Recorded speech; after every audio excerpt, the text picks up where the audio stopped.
Kronologi kakek Sutrisno meninggal dianiaya sajam 13 kali. Pelaku berhasil ditangkap. Kakek Sutrisno, 60, tewas setelah ditikam 13 tusukan oleh pria bernama Noval.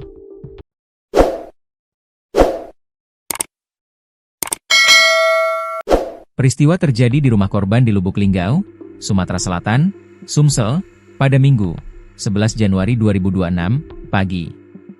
Pelaku yang diduga mengalami gangguan kejiwaan berhasil ditangkap warga beserta barang bukti senjata tajam. Melansir Tribun Sumsel, penusukan ini bermula dari pelaku yang menggunakan hoodie hitam menyusup ke dalam rumah. Alex, Ketua RT 05 Kelurahan Mega menyebut, antara korban dan pelaku sama-sama tak saling mengenal. Pelaku dan korban tidak saling mengenal sama sekali. Posisi kejadian korban baru pulang dari masjid langsung diserang, ungkapnya. Sepengetahuannya korban dikenal baik dan bermasyarakat, bahkan penuturan keluarga selama ini korban tidak punya musuh sama sekali. Korban tidak ada musuh sama sekali, orangnya baik dan bermasyarakat, ujarnya. Kronologi. Saat warga mendatangi rumah Sutrisno, nampak darah segar mengalir dari dalam rumah hingga teras rumah. Keduanya cucunya histeris hingga membuat puluhan warga keluar rumah. Sutrisno menjadi korban penusukan di rumahnya sendiri. Saat kejadian ia masih menggunakan kain sarung. Saat ini korban sudah dilarikan ke rumah sakit Arbunda untuk mendapat perawatan. Dimas, cucu Sutrisno, mengatakan, bila kakeknya diserang secara membabi buta menggunakan senjata tajam. Kakek saya itu didorong pelaku langsung diserang dengan pisau secara membabi buta, kata Dimas cucu pada tribunsumsel.com. Ceritanya bermula, saat adik Dimas yang duduk di bangku SD membuka terali pintu rumah, suasana lorong rumah masih dalam keadaan sepi karena masih pagi. Saat keluar rumah, tiba-tiba di depan rumahnya ada laki-laki menggunakan hoodie hitam tak dikenal. Kemudian laki-laki itu langsung mengejar adik saya langsung masuk rumah, cerita Dimas. Karena mendengar teriakan cucunya, Sutrisno yang masih dalam kamar sehabis pulang dari masjid menunaikan salat subuh. Sutrisno hari ini pulang agak belakangan dari masjid, sehabis bercengkrama dengan para jamaah lainnya. Saat kejadian Sutrisno masih mengenakan sarung, mendengar teriakan cucunya ia langsung keluar kamar. Awalnya adik saya sedang di luar, kemudian datang pelaku menanyakan kakek saya langsung ngejar, ulangnya. Kemudian pelaku saat melihat Sutrisno langsung masuk ke dalam rumah dan mendorongnya, pelaku menusuknya bertubi-tubi.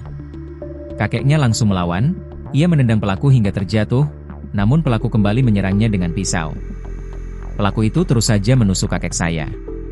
Kakek hanya bisa nendang-nendang pelaku, jadi lukanya banyak di kaki, ungkapnya.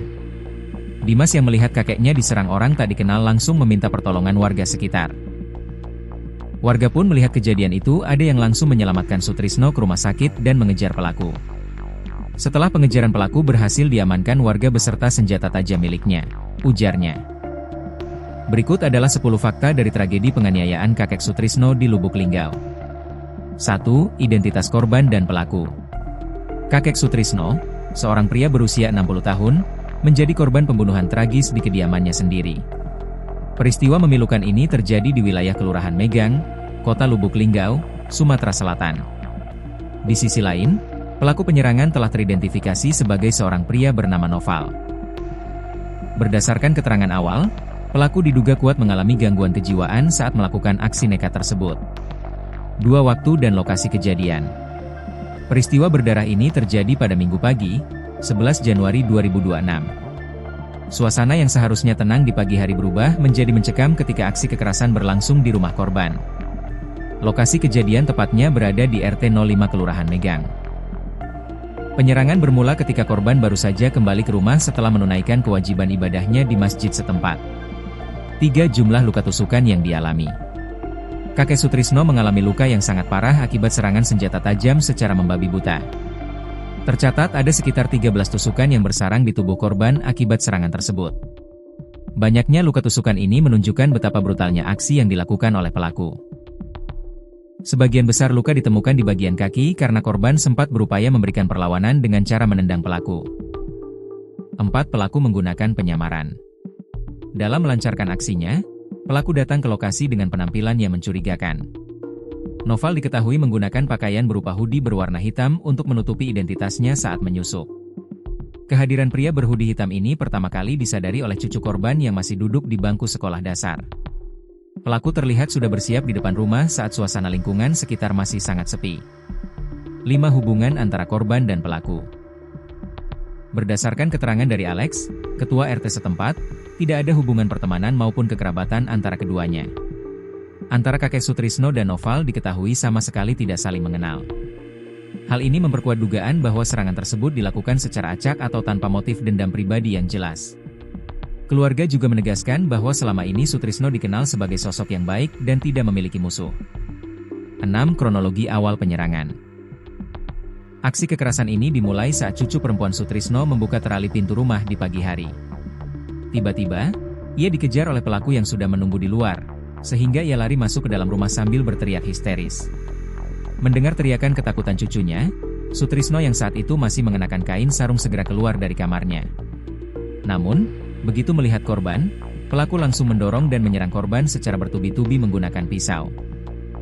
7. Upaya perlawanan korban.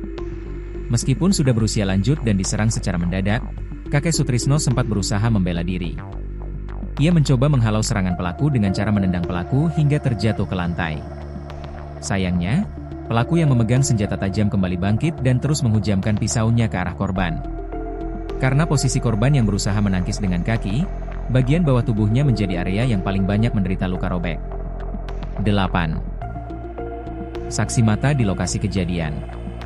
Cucu-cucu korban menjadi saksi mata langsung dari peristiwa mengerikan yang menimpa kakek mereka. Kehadiran mereka di lokasi kejadian membuat situasi menjadi emosional karena mereka berteriak histeris meminta tolong.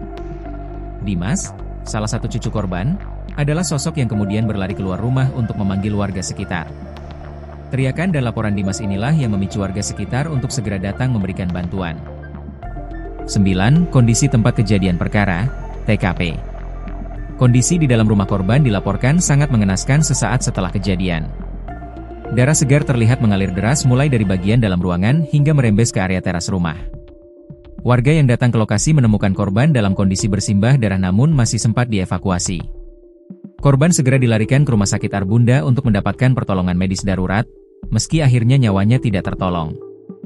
10. Penangkapan pelaku oleh warga.